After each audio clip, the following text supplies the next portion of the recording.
I'll take you only a few steps away from Nagoya Station to explore a store which I heard has very good deals on sealed items.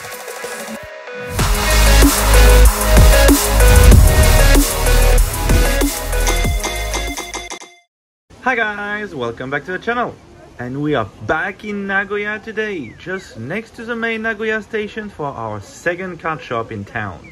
So this time, we're not in the very popular neighborhood of Osu, but as I said, just next to the Shinkansen station to go to TCG Shop 193, located about 5 minutes by foot from Nagoya station. So funny thing about 193 is that they have two locations in Nagoya with two different types of reviews. So I picked the best one and we'll see if the reviews are trustworthy. See you there. So here we are, TCG Shop 193. If someone can explain me why 193, I'm very curious and couldn't find an explanation online. The store is selling Magic, Yu-Gi-Oh! And Pokemon cards. When you get in the store, the left aisle is for Yu-Gi-Oh! While the right one is for Pokemon. So let's have a look at the singles to start with.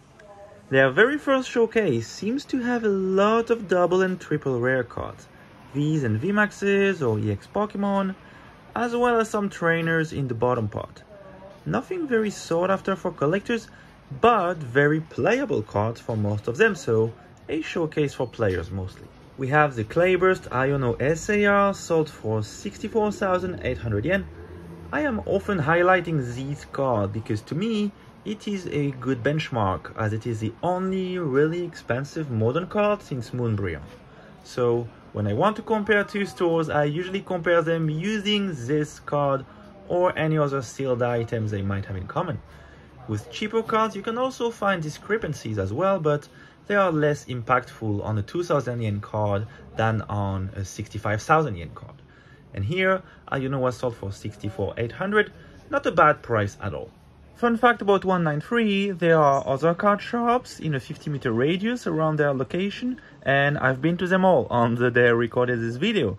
You have Hobby Station and Hallelujah, but both of them are very much single focused with no sealed item, and Hallelujah has fairly high prices on top of that, unlike here, where the singles are very affordable. Like this Charizard EX from Shiny Treasure EX sold for 15,800. Probably one of the lowest prices I've seen so far for this card. So yeah, I was saying, if you're in Nagoya and have enough time to spend, go to Osu District, where you'll find most of the card shops in town, including one that I consider to be one of the best spots in Japan. Spoiler alert for next week's video. If you don't have time and can only stay near the station, then go to TCG Shop 193. But not for vintage cards, as you can see with their very poor selection. On the other hand, one thing 193 has plenty of is full art trainer cards. If you're looking for Sun and Moon, Sword and Shield or Scarlet and Violet trainers, you might find your card here. Then we have some recent art rare, including this triplet beat Magikarp, which for pull rates reason hasn't exploded in price the same way it did in English, with the English price being around $90, I think, versus $17 in Japanese. And without transition, let's move on to the sealed items. Prices in US dollar should be displayed on the screen as I talk. I have to say, I am very positively surprised by both the selection and the prices they offer. I think they are overall very well balanced, and they do have some items that are very difficult to find in Japan. For example, the Celebrations UPC.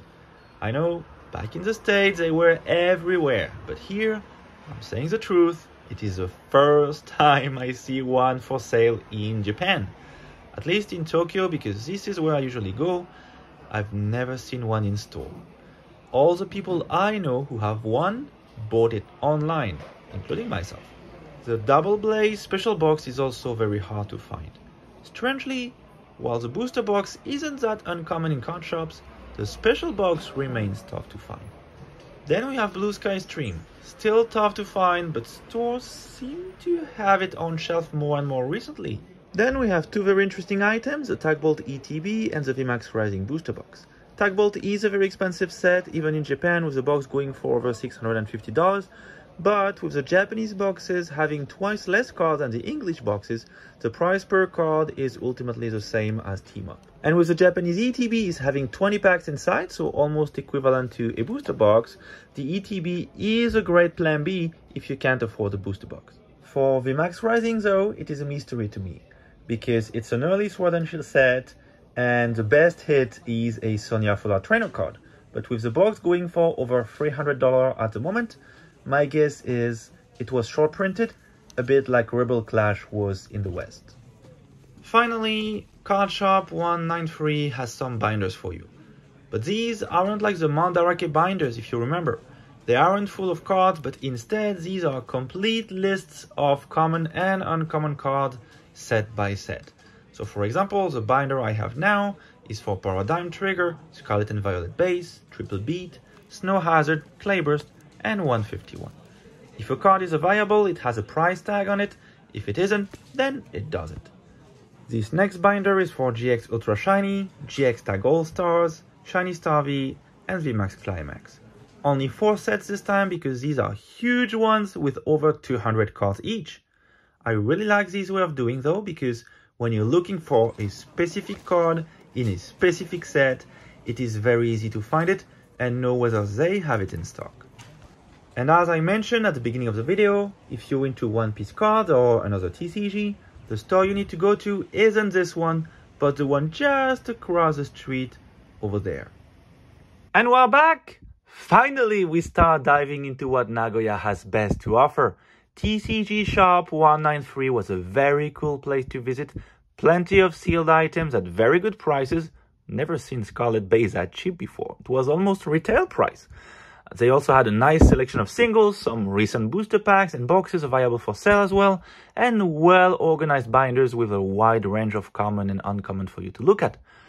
One could say there is no graded card and there is no very rare sealed boxes, but again, it depends on what you're looking for.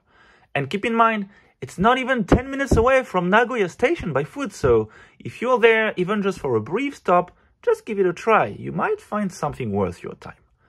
That's all I had for you today. I'll see you again next week, but meanwhile, subscribe, check my other videos, smash the like button, turn on notifications, and the most important of all, if you enjoy my content, please talk about it, share it around you. It really does help the channel. Thank you for watching. Bye.